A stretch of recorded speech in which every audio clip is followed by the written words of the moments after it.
Welcome, everyone. Is this on? Yes? Well, for everyone who is able, I invite you to stand. Thank you. President Howlett. Woo! There goes that. The faculty, staff, and officers of the university, guests and candidates are assembled, and the hour is at hand. With your permission, may these proceedings begin.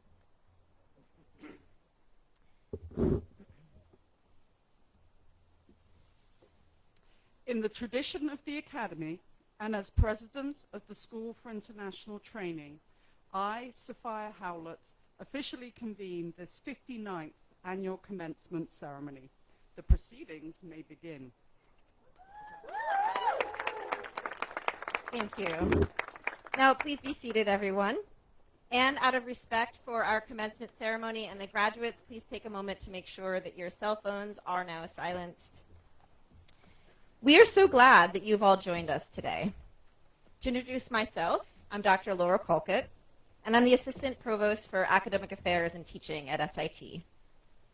I'm pleased to officially welcome you all to today's ceremony, which is the School for International Training's 59th commencement exercise. And today we welcome the graduates of the class of 2025, some of whom are here with us today, joined by their family and friends, and we have many others who are joining us via live stream. Additionally, we welcome our alumni, faculty, including emeritus faculty, and staff. And I also convey a warm welcome to our platform party. As I introduce the members of the platform party, I ask them to please stand. First, we have Dr. Catherine Inskeep, the Associate Provost for Academic Affairs and Accreditation. Dr. Sonali Sapra, the Assistant Provost for Academic Affairs and Faculty Development. Dr. Saeed Graoud, President and Dean of Faculty, Provost and Dean of Faculty. Alan Cutler, Chair of the World Learning Board of Trustees. Dr. Sophia Howlett, President of SIT. Larry Cooley, former Chair of the World Learning Board of Trustees and our keynote speaker for today. Carol Jenkins, President and CEO of World Learning. Darren Gaddis-Smith, Senior Director of University Relations and Strategic Outreach. And Jennifer Lee, Vice President of Enrollment Services.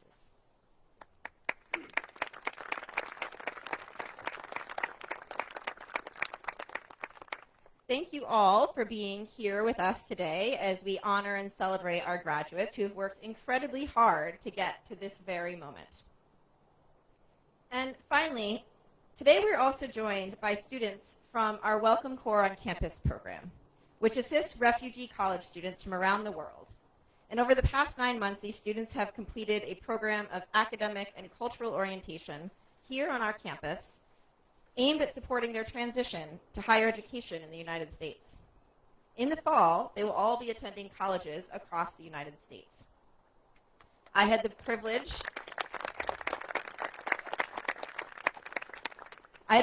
of meeting many of you earlier this summer, and I want to wish you the best on your journeys ahead.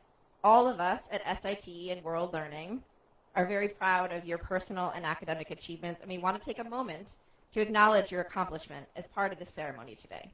So welcome, course students. We invite you, if you're able to stand, to be recognized for your achievement.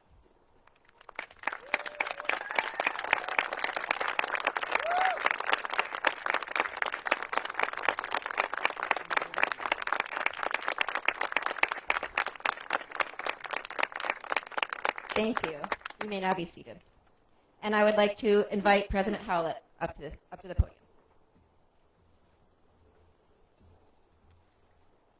Before we move on, we would like to recognize the lands where we have studied and lived to gain your degree, both in Vermont and worldwide. Here in Vermont, SIT is the guest of this land of Wantastikhet, whose guardian is the Abenaki Nation.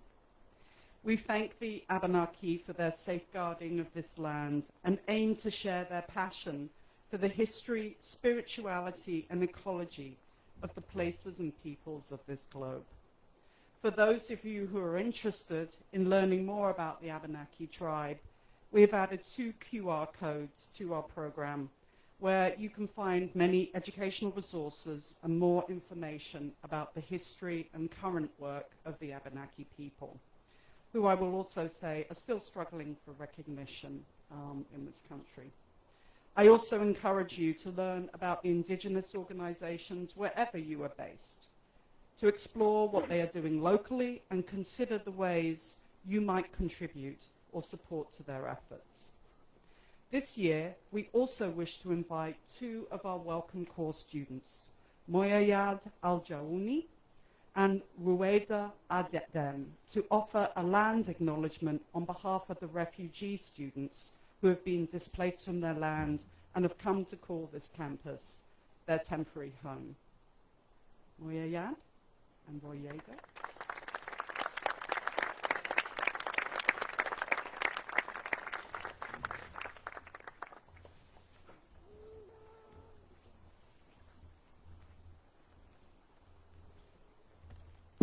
Good morning, everyone. Good morning. I'm Moyed Al-Jaouni from Syria. My family are from the countryside near Daraa. We grew wheat, olives, and vegetables on land that has been farmed for generations.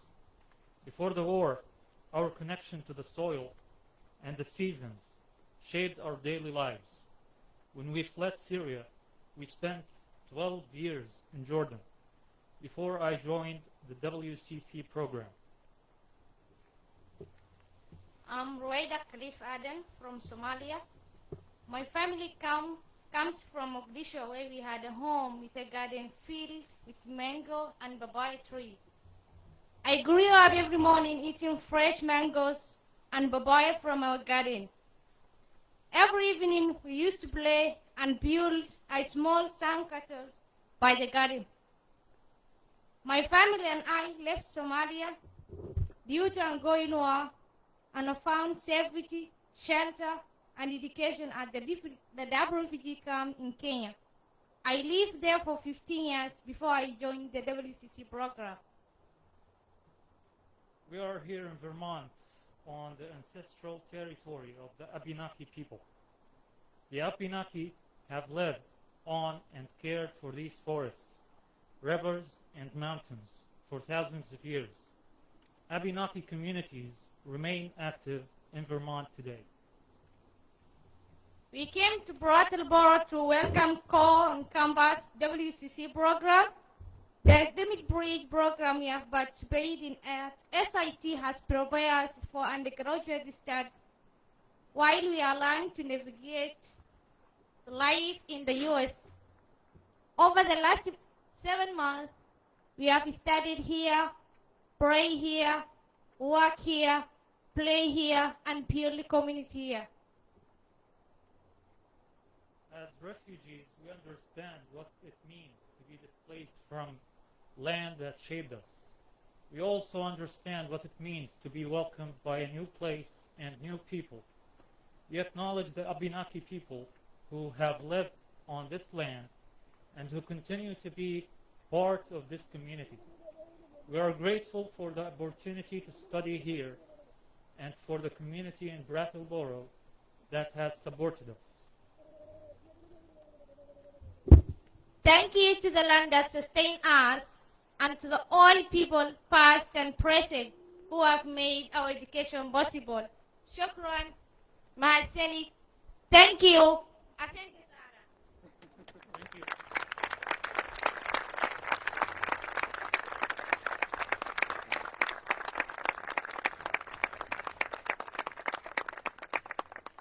Thank you very much, both of you, for your heartfelt words. We're grateful you're here with us today. I now have the pleasure of introducing Assistant Provost Sananali Sapra, and I'm inviting her to the podium to deliver the welcome address. Dr. Sapra holds a PhD in political science from Vanderbilt University and an MA in international relations from the University of Warwick. Additionally, Dr. Sapra currently serves as a research fellow for Every Campus a Refuge, an organization that supports and mobilizes U.S. colleges and universities to host refugees on campus grounds and assist them in their resettlement.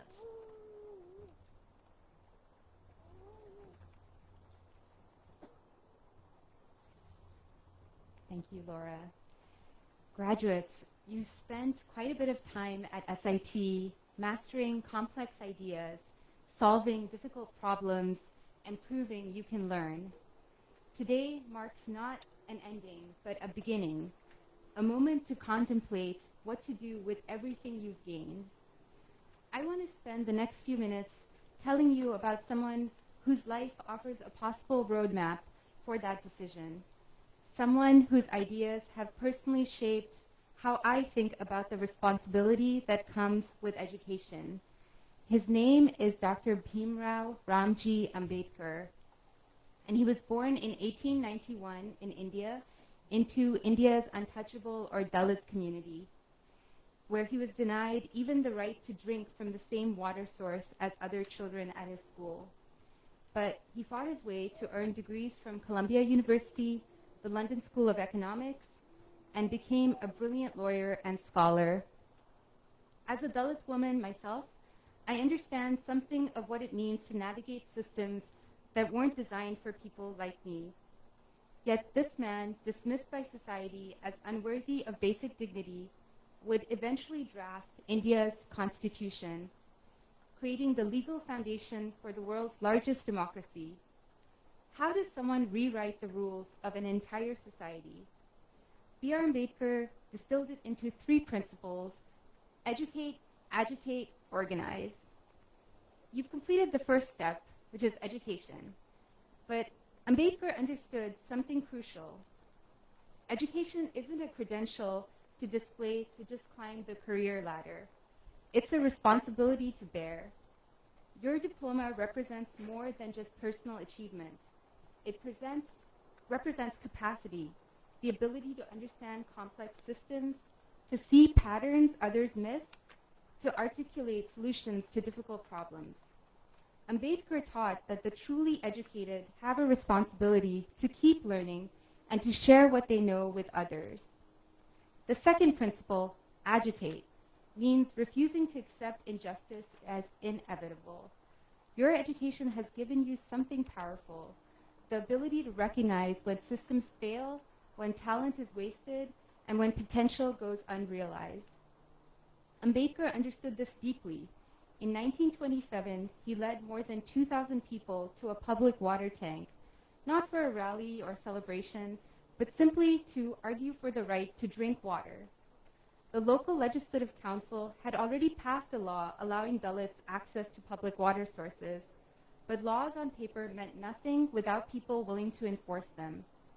When Ambedkar and his followers drank from that tank, they weren't breaking the law, They were simply making it real. The backlash was swift and violent, but the principle was established. Rights exist only when people have the courage to claim them. In your lives and careers, you'll encounter moments when you could speak up or stay quiet. When hiring practices exclude qualified candidates, for example. When state policies harm the communities you live in and serve. When good ideas get buried because they simply just came from the wrong person. Ambedkar taught us that education creates an obligation not to be comfortable with injustice, but to be articulate.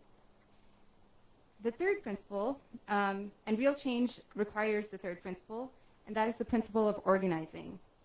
Individual voices, no matter how educated, can only do so much.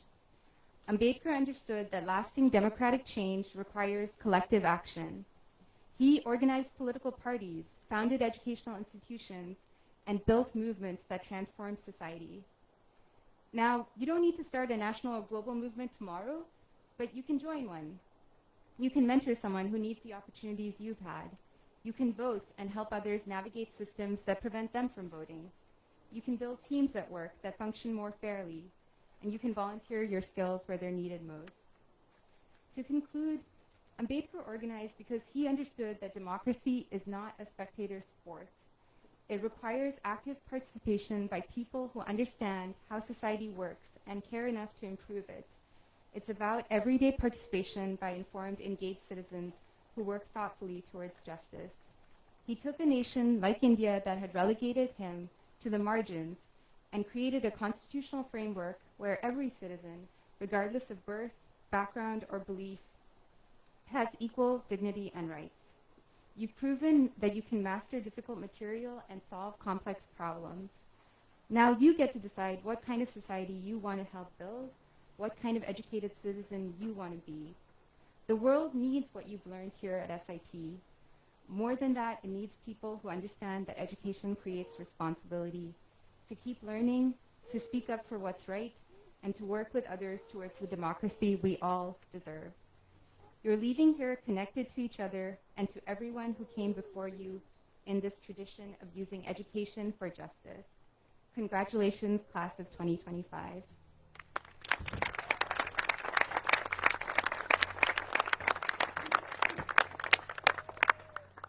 Thank you very much, Dr. Sapro.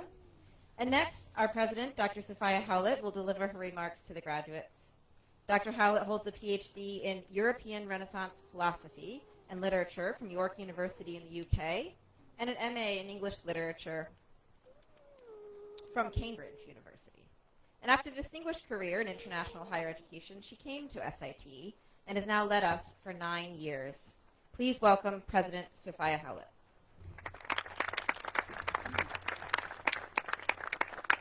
Before I start my speech, I just also want to acknowledge some other guests that we have with us today. You know, we always like to make sure that at SIT ceremonies we are bringing parts of the world where you have studied to your graduation. And so we're really fortunate that joining us today are two representatives of our host institution in Nepal, where some of you studied and worked during your master's degrees. So welcome to you, our colleagues from Tribhuvan University, Dr. Binod Yoshi and Binod Dagol. Namaste. Thank you for being here. Our relationship with Tribhuvan has gone over 40 years, and frankly, we would not be able to do what we do in Nepal without your wonderful cooperation. Thank you. So I want to talk to you today about service. Oh no, you're thinking, oh Lord, another homily on service. I'll do my best to make this a little bit special, because it's a word that we use a lot, especially in higher education, to be honest, right? And it often begs the question, service for or to what? I've been thinking a lot about this recently because I came across, I think, a more extended version of that concept that struck me as more meaningful, and that is service to the common good. That struck me as perhaps more useful, especially today. And I hope that you'll give me a minute here to offer some thoughts. Because also I will say and acknowledge to you all that this is my last commencement speech for SIT, as I'm taking a break, finally, after 9 amazing years with you all. So not the final word, trust me, I always have more words, but allow me a final word. So the phrase service to the common good struck me as right for what we aim to do here at SIT, and what I hope, many of you are hoping to dedicate your lives to now as you head out towards your careers. It returned me to some issues that I've thought and written about in the past concerning what is higher education, what is it for, but also more broadly. And perhaps it also reminded me how we so often use words, including in commencement speeches, that we do not really take the time to consider. So in the days when I did spend more time thinking about higher education, I wrote quite a lot about how higher education has moved from being a public good during most of the 20th century, especially as it grew up to become state schools and opportunities and to think about access and inclusivity and equity, to becoming a private good. That is the view that your education, the skills, attitudes, knowledge that you gain as a student, that you then take out into the world, are primarily, and we can talk about the rights and wrongs of this, to your benefit rather than to society's. So I'm struck how despite this movement, or shall we say despite the fact that we all talk about this movement from public good to private good, how core to most higher education's institutions and their missions support of the common good through service is. We still carry it with us, and that's really what we all believe. This is so particularly germane, it seems to me, to who we are and who you are at SIT and World Learning. SIT was born out of the desire to serve for the common good, and the common good writ large. For our community, our common is the world. That was what we were asked to do by the Peace Corps when we founded a training centre and thereby founded SIT 61 years ago, and where the first volunteers who stepped forward to serve came here. That is what we were asked to do this spring when we were connected to this amazing group of refugee students from the Welcome Corps. That is what motivates our staff across the whole of World Learning as they think every day how to support communities in need across the world.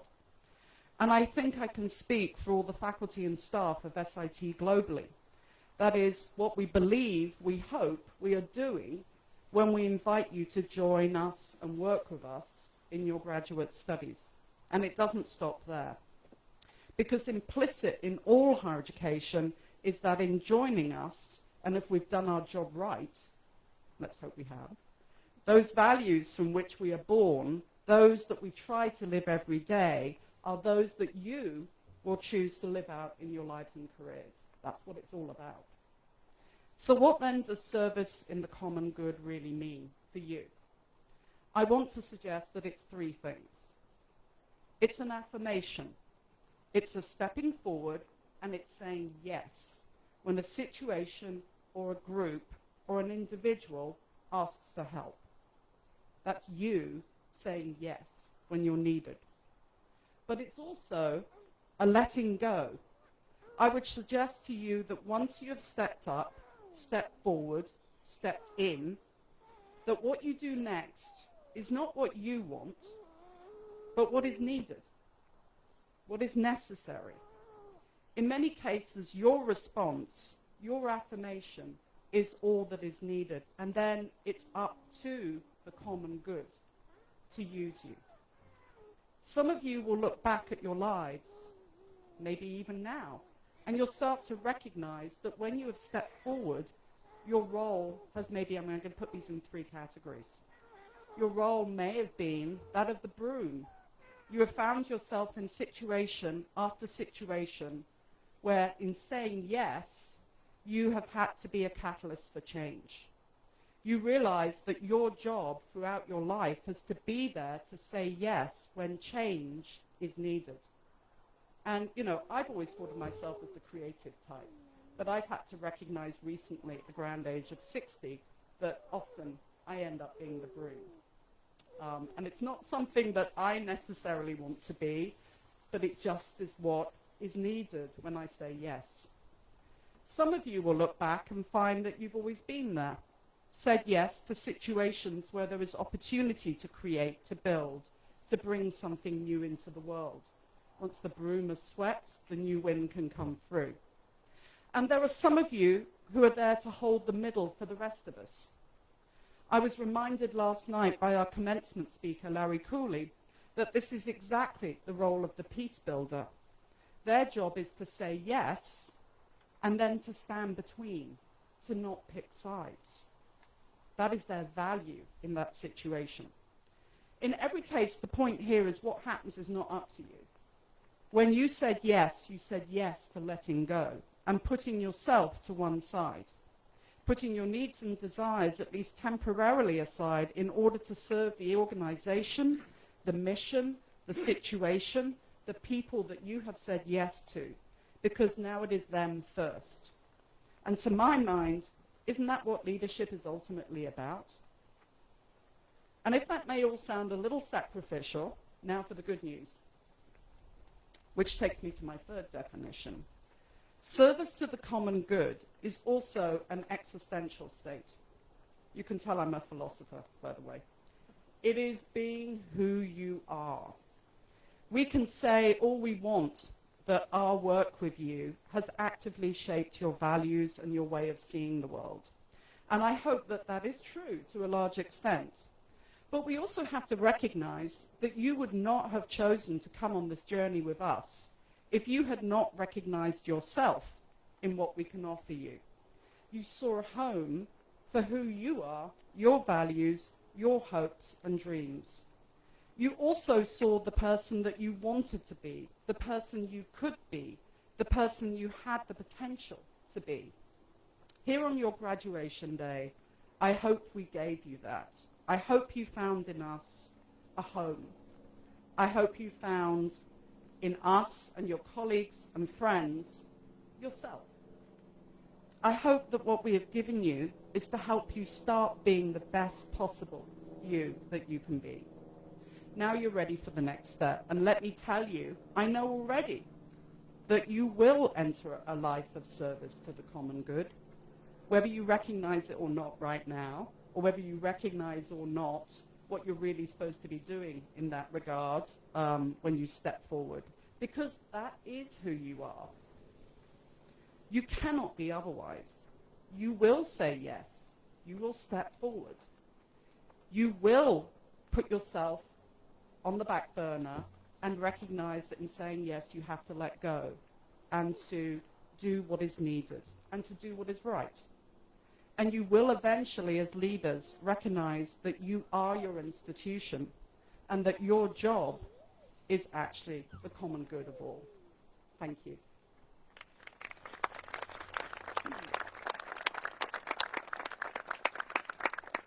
Before we hear from our keynote speaker, I'd like to invite the Chair of the World Learning Board of Trustees to share a few words.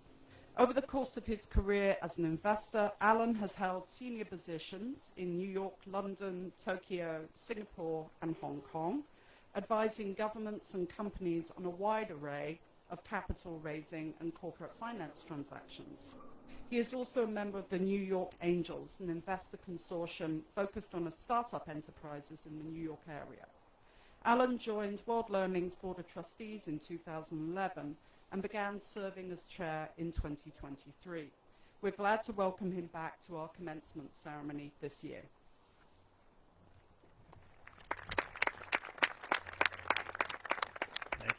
Thank you, Sophie. And this year I have had a chance to speak so that you know who's actually giving your diplomas out. So last year I felt I was a stranger on the stage and no one knew what I did. So anyway, faculty, family, friends, and above all, the graduates, it's really a privilege to be with you here today. SIT's commencement ceremony is something I look forward to every August, as I've been on the board now for more than a decade. And it's a great reminder of all that's possible for the future. So congratulations to the graduates on behalf of the Board of Trustees. As chair of World Learning, of the World Learning Board, and along with my fellow trustees, we're responsible for taking the long view, protecting the legacy of World Learning and SIT and all that it built, and to imagine a future that will continue to, where we will continue to be very relevant and impactful. You graduates are now part of that future, and today, as you cross the stage, you're going to join a global network of change makers. SIT has been a force for good for more than 6 years across ever-changing geopolitical and ideological landscapes. Our alumni, as you've heard from some of the other speakers this morning, attack global problems. I don't know if you can hear me. Advocate for possible change and find solutions for a better tomorrow. Education and intercultural understanding remain among the most powerful tools for addressing global challenges in today's complex and unpredictable world. We are fully equipped with these tools, and I have complete confidence that you're ready to face today's challenges with steadfast determination, imagination, and most of all, ingenuity. I would like to take this opportunity to note Dr. Howlett's departure, as she mentioned earlier, at the end of this year. And I can speak on behalf of the entire board when I express my sincere gratitude for her contributions to SIT and World Learning. We know her next endeavors will be inspiring and innovative, characterized by the energy she's given to SIT during her 9-year tenure. Sophie, you will be missed. As many of you know, World Learning's CEO will be stepping into the role of acting president upon Sophie's departure. I'm confident that with the support of the amazing team that we have here at SIT, along with the support and confidence of the Board of Trustees, that this will be a smooth transition and that World Learning will continue to thrive and prosper as we move forward. So, on behalf of the Board of Trustees, congratulations to every one of you graduates. You go forward with pride and purpose and promise. And I thank you in advance for all the ways that you literally make our world better and brighter. Thank you.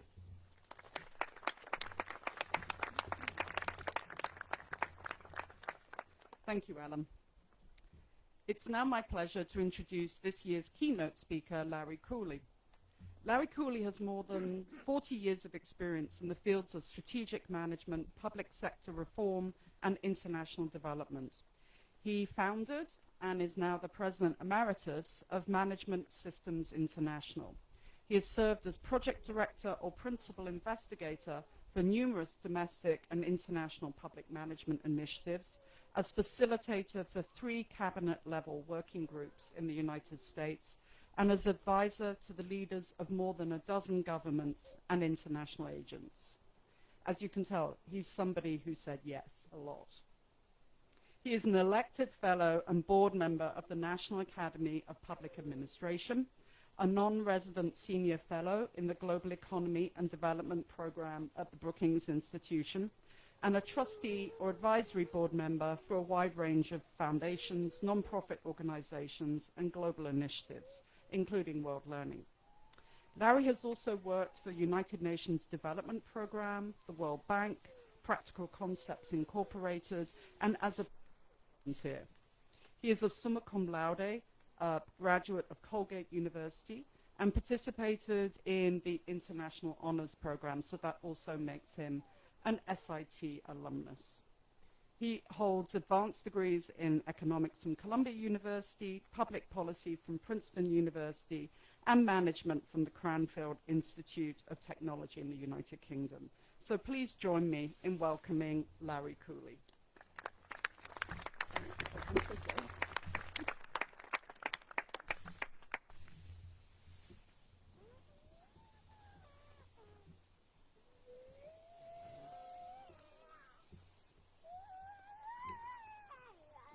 All for inviting me to be here. I can't say it could be more of an honor and a privilege to be standing here talking to you at an institution that I not only admire but genuinely love. The remarks I'm going to make today are really directed to you, the graduates, and your families and people who've loved and supported you along the way. But I want to begin indulging myself for a second, as not as a speaker, but as a member of the board, to say three thank yous of my own. The first is to Sophie. I honestly don't think we'd be sitting here today if it weren't for your work over the last 9 years. And we couldn't be prouder and happier for the leadership you provided over those years. Thank you so much. Can you hear me all right? Hello? I think? Yeah? Okay.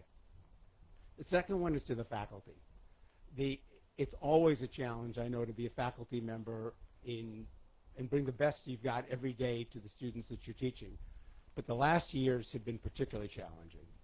And I think it doesn't go without saying, so it should be said, that you've done that with not only grace, but with incredible strength of heart. And so, speaking for myself, but I'm pretty sure I speak for the Board of Trustees as well, when I say thank you so much for doing that. And finally, to the Welcome Corps.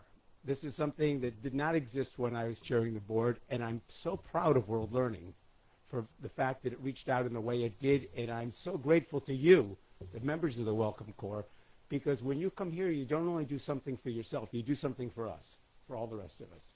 So thank you so much for doing that. That's three thank yous that come absolutely from the bottom of my heart.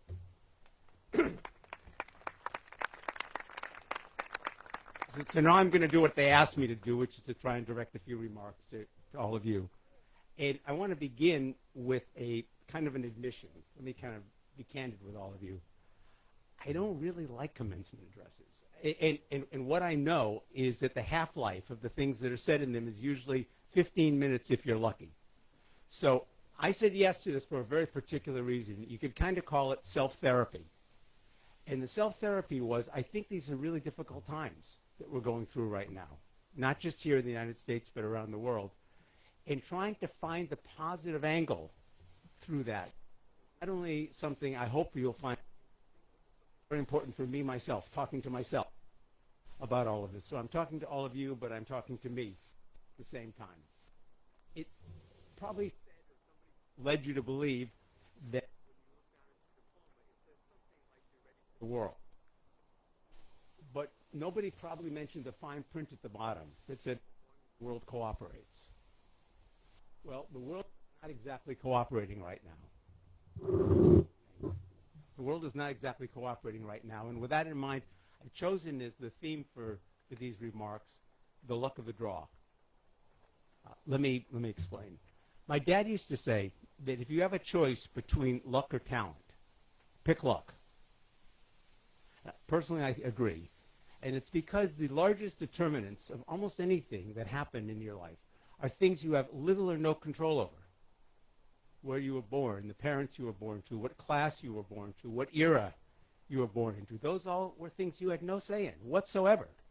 And by far and away, those are the biggest determinants in how your life works out. There are also a million smaller miracles that come along. They're not all good. Some of them are bad.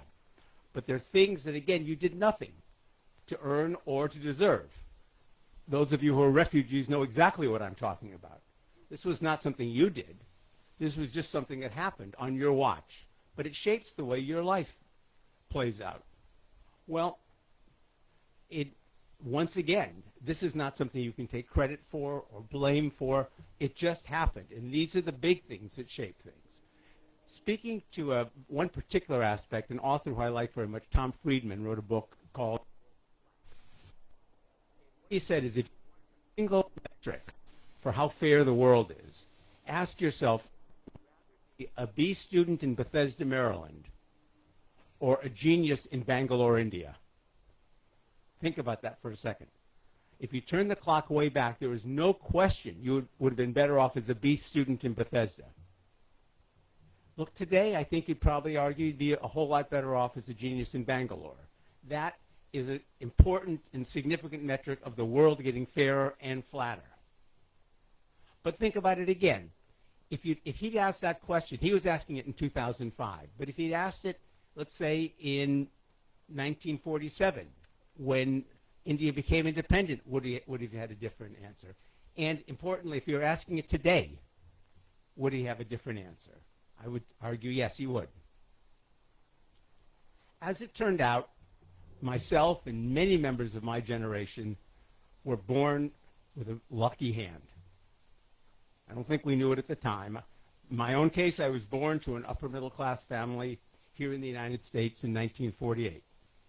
Those happy accidents, remember accidents, those happy accidents allowed me to be part of a stretch of U.S. history when America and Americans were held in almost universally high regard. I wasn't obliged to take up arms. Material progress was available to me and to many, many, many others.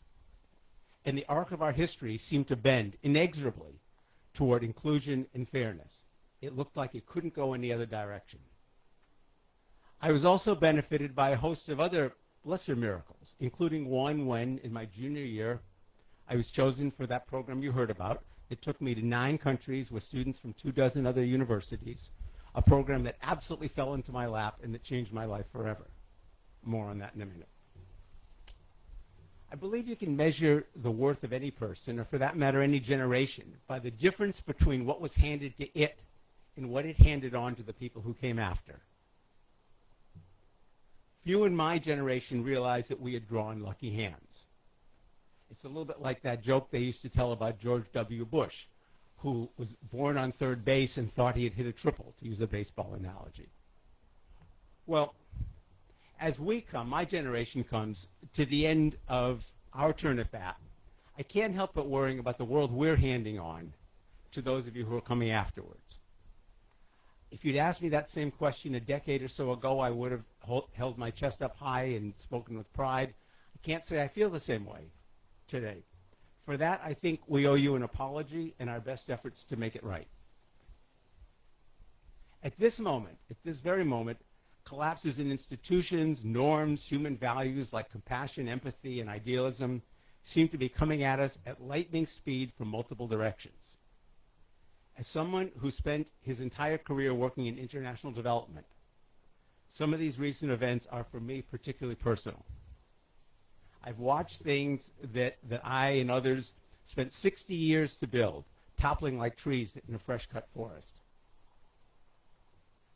That includes organizations I ran and countless others that I worked to support. It's nothing less than heartbreaking. Which brings me to the link between today's realities and today's commencement. That link begins with a strange irony. As much as I lament the demise of so much of the work my generation championed, I think the wholesale demolition of institutions and norms offers a remarkable, if somewhat twisted, piece of good fortune for those of you graduating today. You're going to have to follow me on this because I really believe it, but it's not obvious, I don't think. It comforts me, and I hope it will comfort you, to remember that we've been here before. Think, for example, of the periods that followed the Great Depression or the racial upheaval in the early 1960s in the United States. Globally, think about the aftermath of World War II or the Cold War. Each time following periods of destruction, the next generation was given a rare opportunity to build back better, to build for the future. And make no mistake, better is needed in many areas. To name but a few, foreign aid, whose history I hold in my heart with enormous pride, was in serious need of reform. Approaches to climate change, global trade, and AI, to name but 3, are woefully outdated and inadequate. Strategies for dealing with refugees need dramatic overhaul as the number of forced migrants explodes worldwide, and their time in limbo has grown from weeks to years and sometimes decades. Perhaps the most instructive historical analogy in the U.S. is not the 1960s, my generation. Instead, I'd pick the 1930s, when, at the end of the Great Depression, the New Deal ushered in wholesale changes that led to an era of expanding opportunity and social welfare. Globally, maybe I'd pick 1945, when, in the wake of World War II, the United Nations, NATO, the Marshall Plan, the World Bank, the IMF were all established.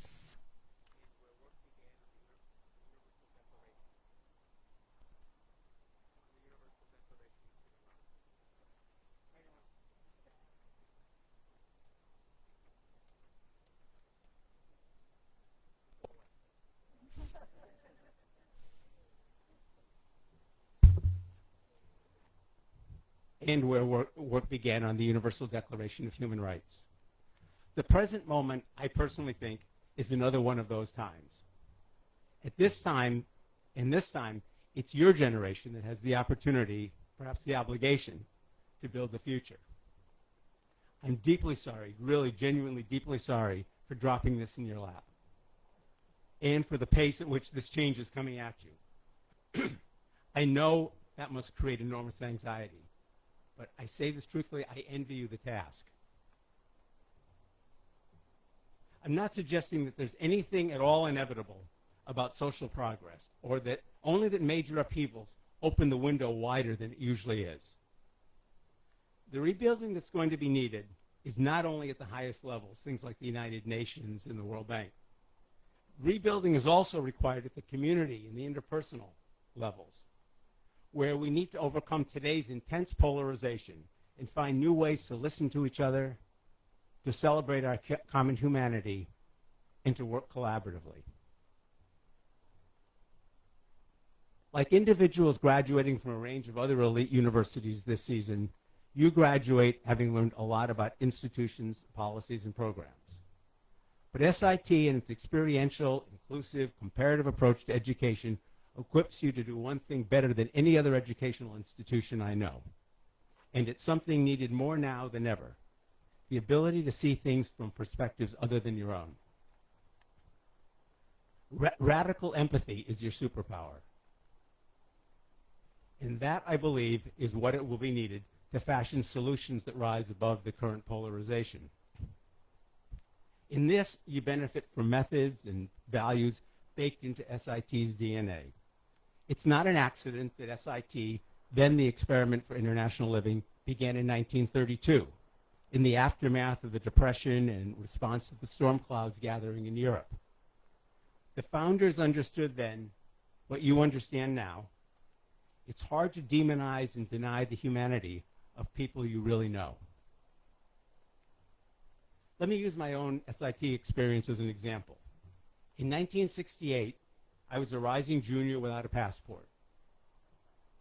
College campuses around the world and here in the United States were in turmoil when I was selected by my university to participate in the International Honors Program, now part of SIT. That took me and 31 other kids, equally innocent to myself, from colleges all over America to 9 countries in the course of an academic year.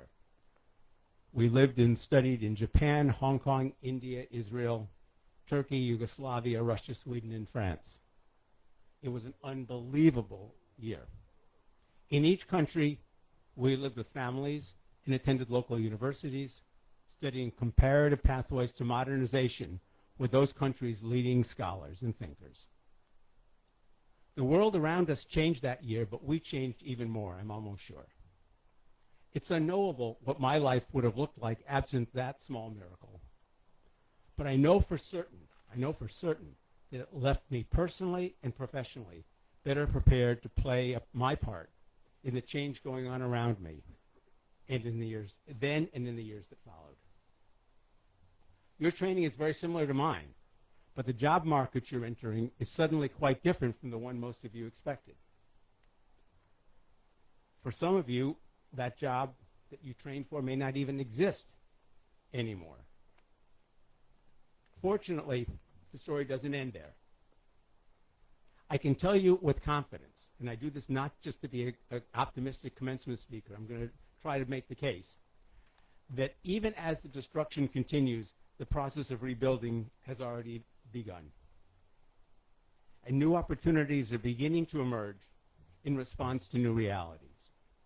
Let me offer 1 or 2 examples from my own recent experience.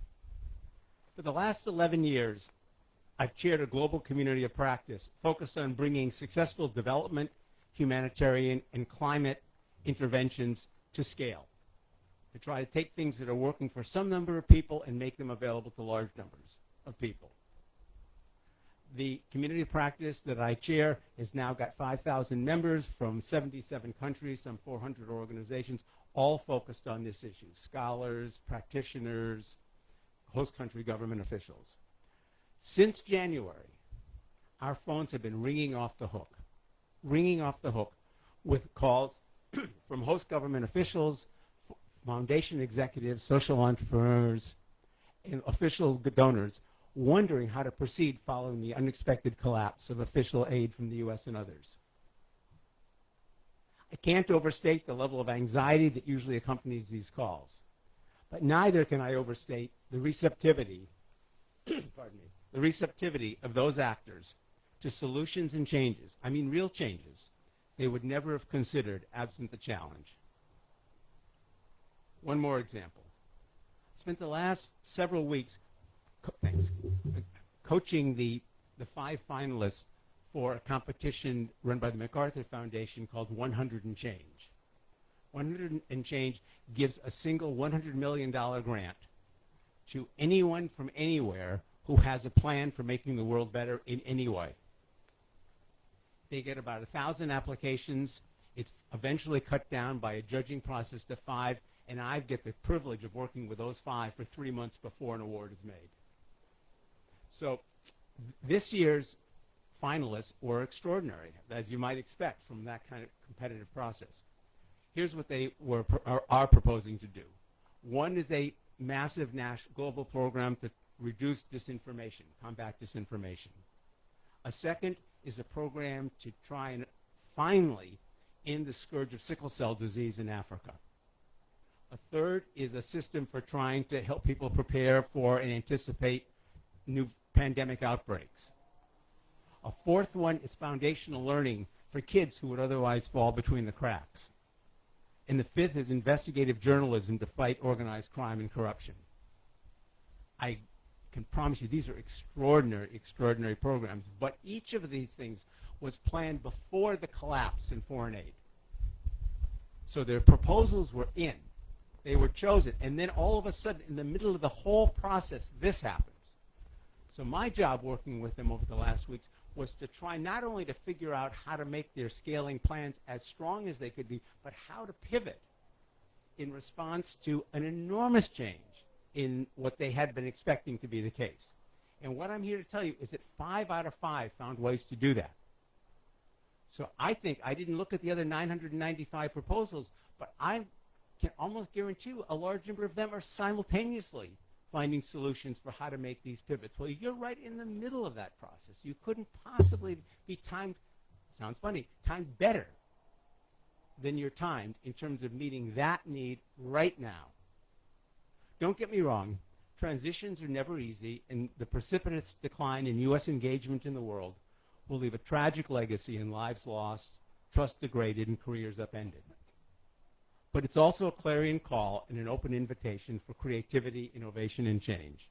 A call that I think your SIT education prepares you well to answer. With that in mind, I have a shameless appeal to make. As you take whatever your next step happens to be, I ask you to consider joining what is, at least right now, the losing team. That team, the one that's losing right now, doesn't wear blue jerseys or red ones. It's a team where the word opponent doesn't equal the word enemy. A team committed to social justice, collective action, and post-partisan politics, fighting with a sense of community that includes the left out and the left behind. For better or for worse, the option of repeating what went before is off the table. There's no going back. So even while I apologize on behalf of my generation for handing you the mess we're handing you, I count myself fortunate once again that there are people like you coming behind us. You may or may not agree that you caught a lucky break graduating when you are, but either way, that wasn't yours to choose. What is yours to choose is how you respond to the moment. To quote an old proverb, to bloom where you're planted. In knowing what I know about SIT, my money is on you. So congratulations to all of you for the road you've traveled, and Godspeed as you pack your bags for the next part of the journey.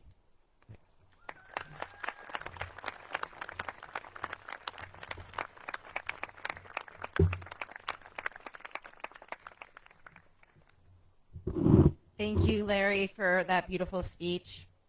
And I would next like to share that Dr. Sora Friedman, a longtime faculty member here at SIT, was selected by her peers to be this year's faculty speaker. Unfortunately, at the last minute, she was not able to join us in person.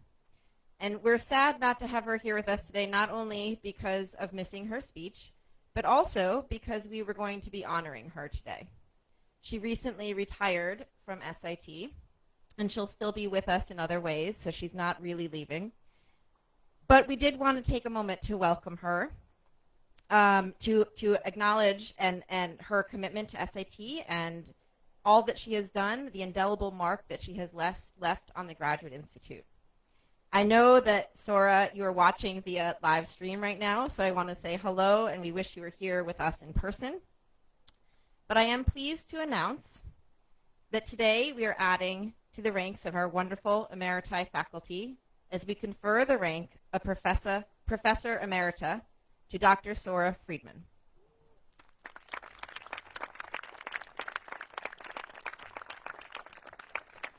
And though we had planned to do more to honor her today, we have decided to move that until next year's ceremony so that we can do that with her in person. And we look forward to celebrating Sora's impactful career here at SIT and beyond, and formally welcoming her to the community of Emeriti faculty in person when she rejoins us next year. I now invite President Howlett back up to the podium. Thank you, Laura, and congratulations, Sora. I hope you're getting better soon. So it is now my pleasure to introduce this year's student speaker, Esmeralda Torres Martinez. And I'm assuming it's Esme because your family. So, yes, if anybody wants to check out who Esme's family is, they're wearing the T-shirts. There we go. So, Esmeralda Torres Martinez is an Afro-Boricua from the Taino Arawak nation of Puerto Rico. Coming from a family of history and Spanish teachers, yet being the first person in her family with a STEM degree, Esmeralda has always navigated life between two worlds, torn between choosing to live on an island or a continent, between science or social studies, between Spanish or English, and between working in the tropics or in the Arctic. She is focused, you haven't made life easy for yourself, have you? She is focused on finding ways to weave worlds that may seem impossible to link together. Not only does she have professional experience in environmental policy, scientific research, and informal education, but now through SIT's Global Masters in Climate Change and Global Sustainability, Esmeralda has expanded her environmental justice toolbox with Indigenous-centered research. After today, she will continue to work with her practicum organization in Peru, alongside a global network of environmental Indigenous scholars, and of course, with the SIT team, I hope, and weaving her way through life. Esmeralda, come forward.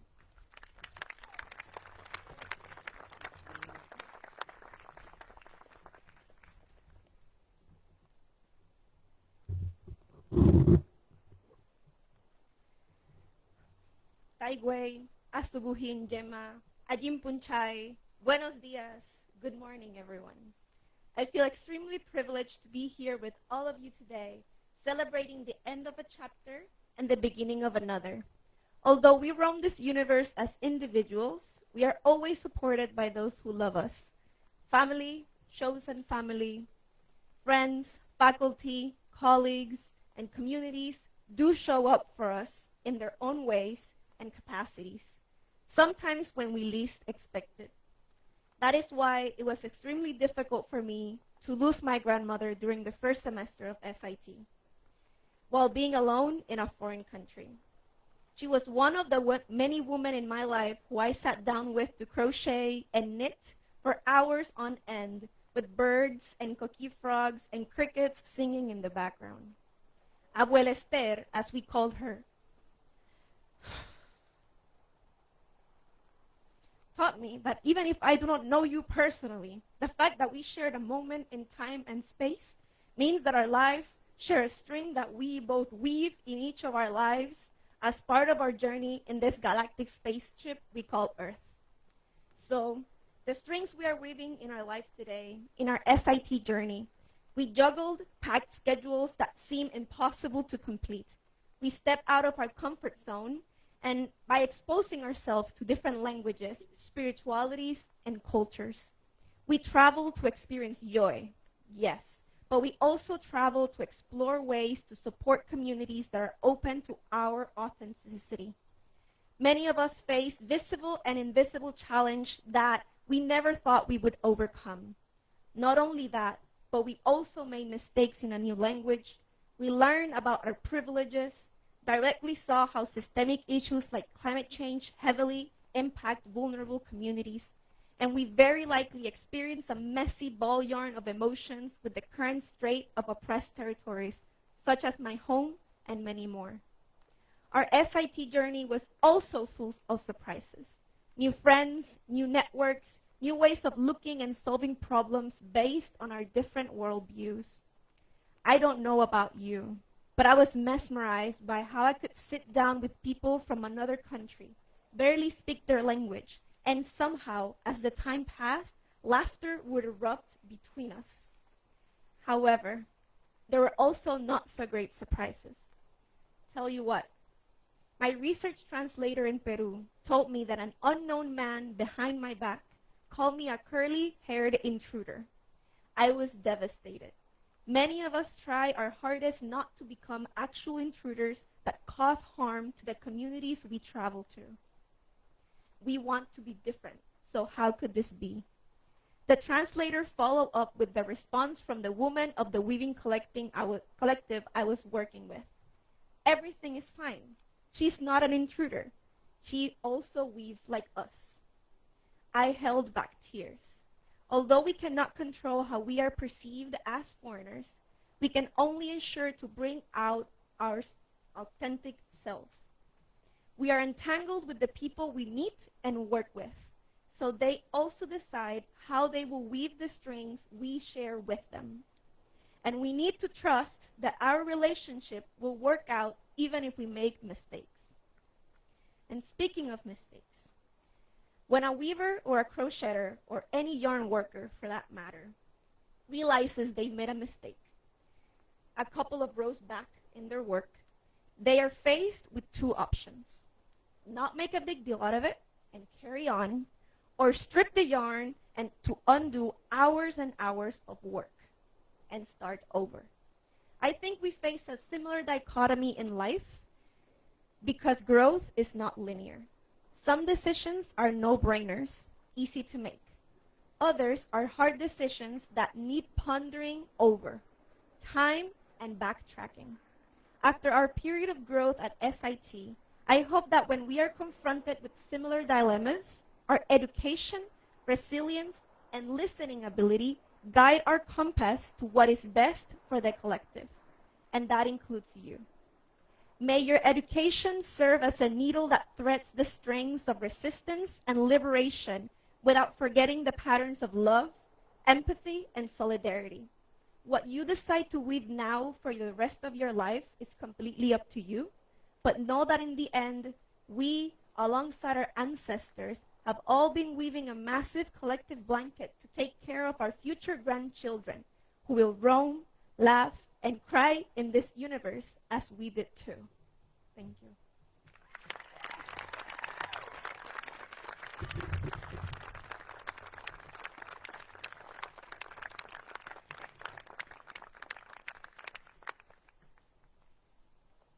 Thank you, Esme, for your beautiful speech.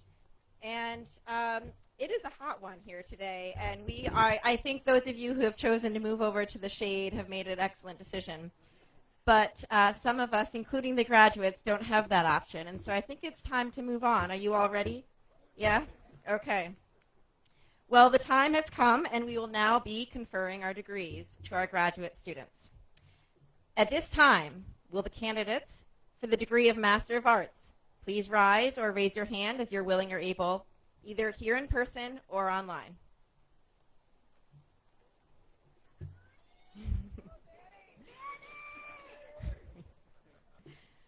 President Howlett, in accordance with the recommendation of the faculty and the vote of the Board of Trustees, I request that you confer upon these candidates the degree of Master of Arts in recognition of their successful completion of all degree requirements. This is always the bit where I kind of want to make a joke, but maybe let's not. So, on the recommendation of the faculty, and by the authority granted by the State of Vermont and vested in the Board of Trustees of World Learning and the School for International Training, and by them delegated to me, I am pleased to confer upon the candidates the degree of Master of Arts with all the rights, privileges, and responsibilities thereto appertaining. Wait for it.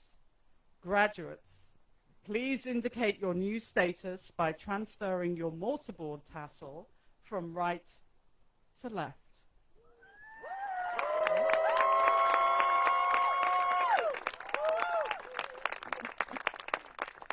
Congratulations.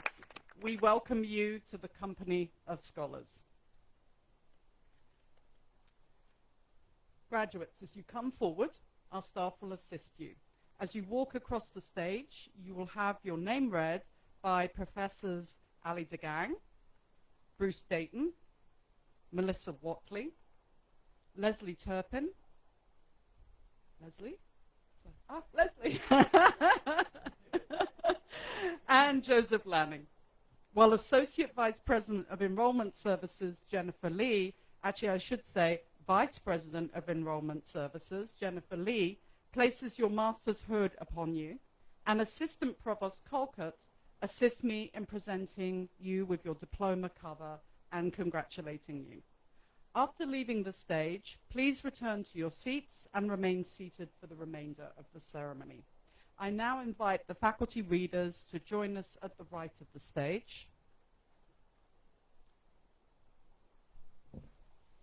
I also invite Assistant Provost Colcott, Associate Provost Catherine Inskeep, and Alan Cutler, Chair of the World Learning Board of Trustees, to join me in congratulating the graduates as they cross the stage. Graduates, you may now move forward to have your name read.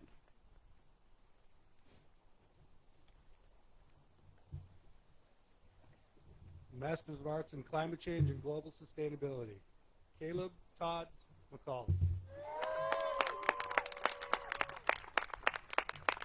Masters of Arts in Climate Change and Global Sustainability, Siddharth Watwani.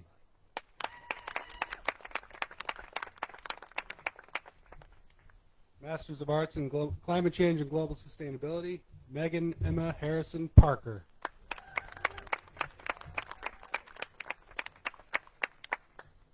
Masters of Arts in Climate Change and Global Sustainability, Tyler Jeffrey Reck.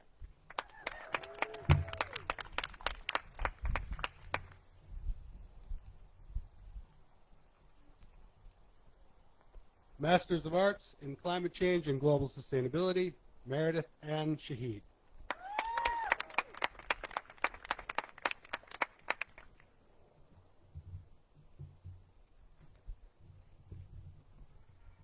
Masters of Arts in Climate Change and Global Sustainability, Esmeralda Torres Martinez.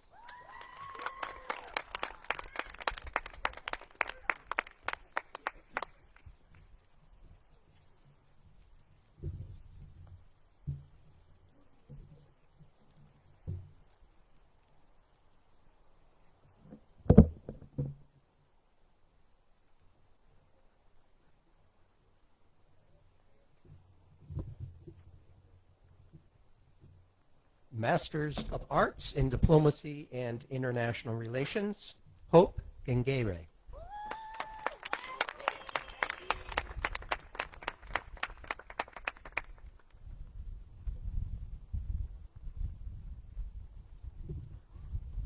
Masters of Arts in Diplomacy and International Relations, Fakiri Victoire.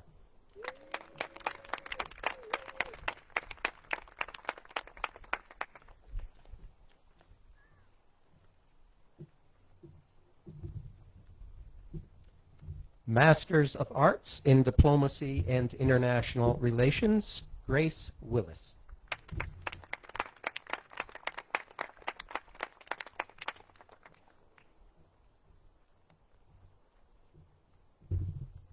And recognized but not in attendance today, Masters of Arts in Diplomacy and International Relations, Acacia Bunkana.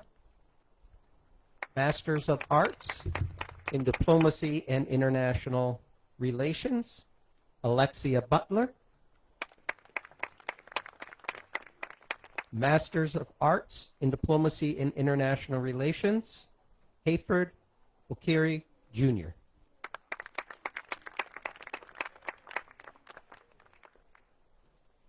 Masters of Arts in Intercultural Service Leadership and Management, Emily Pleasant.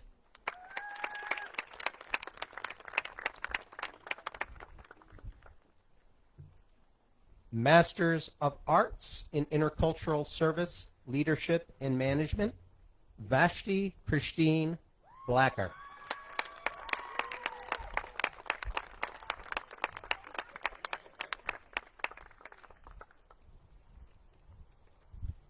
And not in attendance today, Masters of Arts in Intercultural Service Leadership and Management, Laura Michelle Lorg. We'd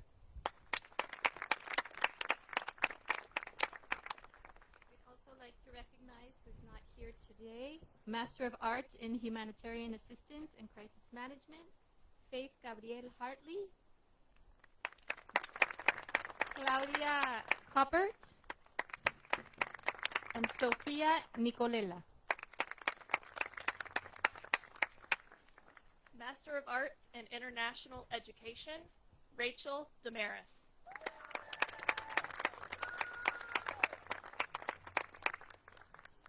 Master of Arts in International Education, Danielle King.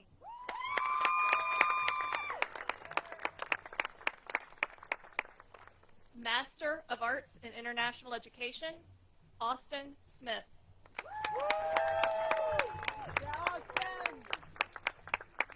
And attending virtually, Master of Arts in International Education, Isabella Agostino. Master of Arts in International Education, Serenity Bolt. Master of Arts in International Education, Philip Byler. Master of Arts in International Education, Lindsay Cottle. Master of Arts in International Education, Nora Gear. Master of Arts in International Education, Emily Ross.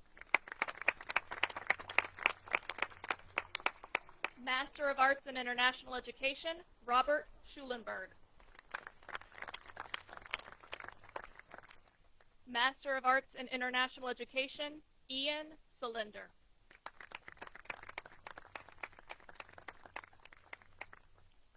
Also attending virtually in Northern Kenya, Marsabit, Master of Arts in Sustainable Development, Johanna Ogum.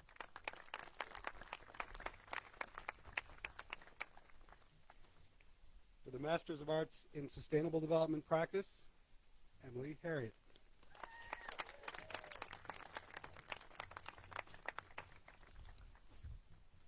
Masters of Arts in Sustainable Development Practice, Kelsey Bruder. Masters of Arts in Sustainable Development Practice, Morgan Davis. Masters of Arts in Sustainable Development Practice, Samantha Gish. Masters of Arts in Sustainable Development Practice, Chanel Jimenez. Masters of Arts in Sustainable Development Practice, Dominique Nault.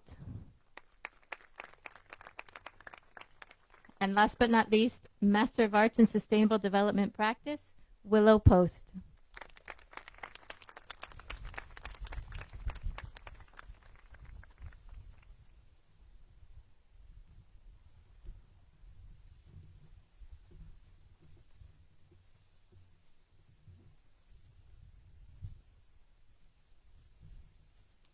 now to all our graduates. In the years ahead, when you think of the influences on your life, you will see the faces and hear the voices of many of your professors. This is an appropriate moment for you to thank them for the role that they have played in the process of educating you. Will the faculty please stand and be recognized?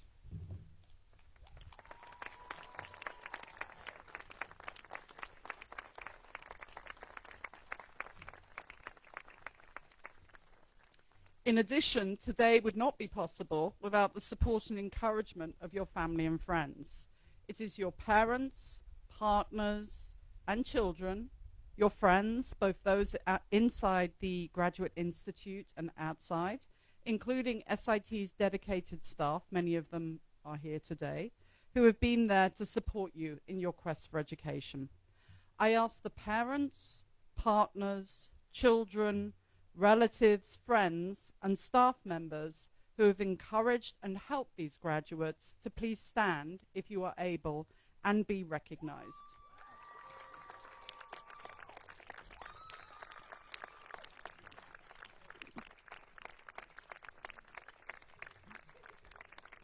Thank you for everything you've done. I would now like to ask Darren Smith-Gaddis, Senior Director of University Relations and Strategic Outreach, to come to the podium to welcome our graduates to the worldwide community of SIT alumni. Before he gives his remarks, I would like to share that you've all been given a commemorative water bottle, courtesy of our Alumni Engagement Office. We hope that you will carry it with you, use it often, and be reminded that wherever you go, that you should act sustainably, and that you are part of the SIT community. Darren.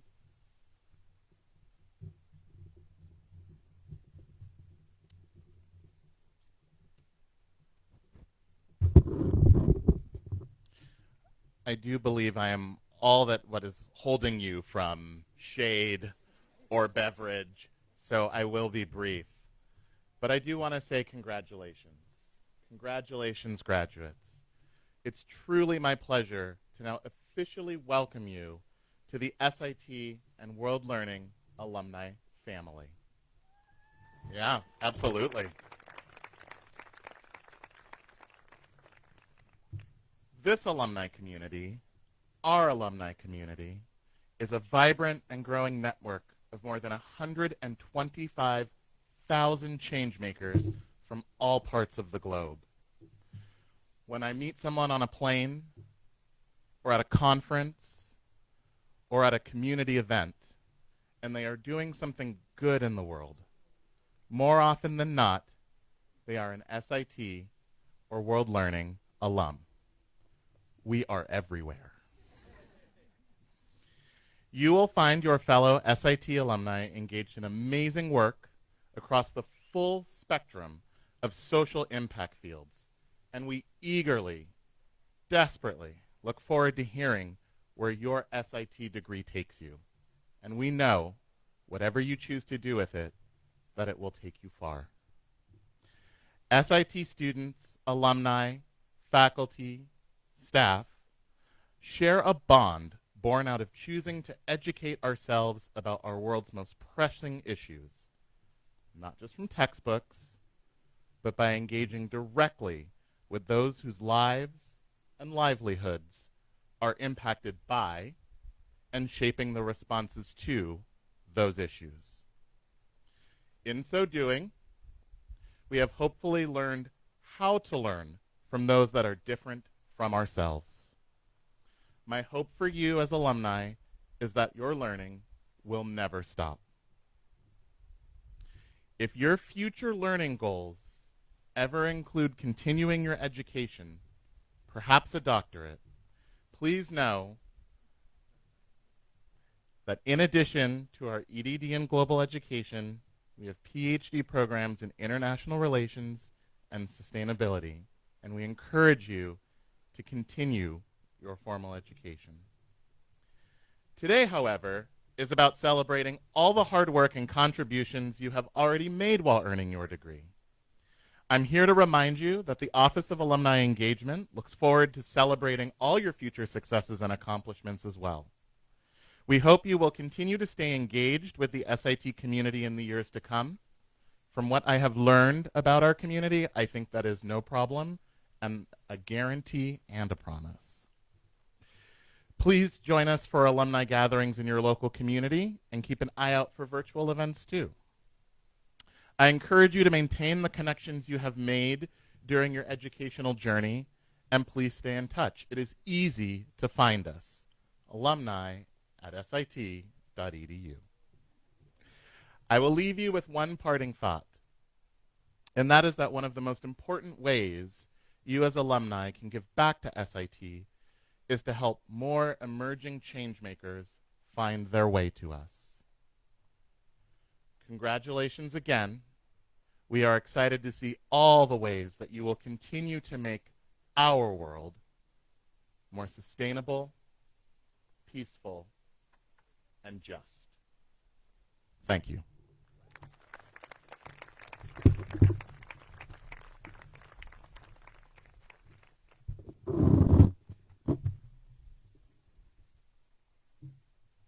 On this day, the 9th of August in the year 2025, the School for International Training has officially conferred degrees on these graduates.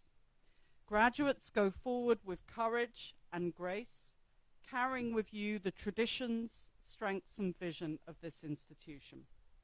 On behalf of the trustees, faculty, and staff, I declare that the 59th annual commencement exercises of the SIT Graduate Institute have now concluded.